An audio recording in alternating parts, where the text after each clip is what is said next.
سورہ انشقاق سورت نمبر 84۔ شروع کرتا ہوں اللہ تعالیٰ کے نام سے جو بڑا مہربان نہایت رحم والا ہے۔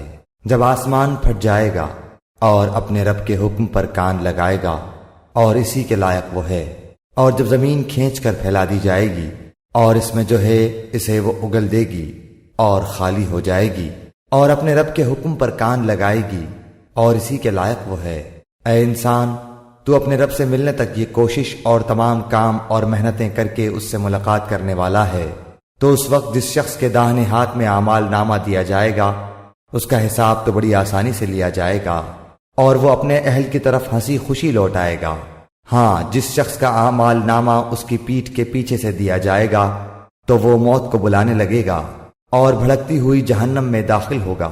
یہ شخص اپنے متعلقین میں دنیا میں خوش تھا، اس کا خیال تھا کہ اللہ کی طرف لوٹ کر ہی نہ جائے گا، کیوں نہیں، حالانکہ اس کا رب اسے بخوبی دیکھ رہا تھا۔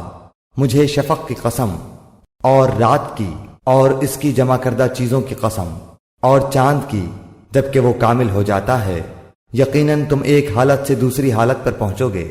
انہیں کیا ہو گیا کہ ایمان نہیں لاتے، اور جب ان کے پاس قرآن پڑھا جاتا ہے تو سجدہ نہیں کرتے، بلکہ جنہوں نے کفر کیا وہ جھٹلا رہے ہیں، اور اللہ تعالیٰ خوب جانتا ہے جو کچھ یہ دلوں میں رکھتے ہیں۔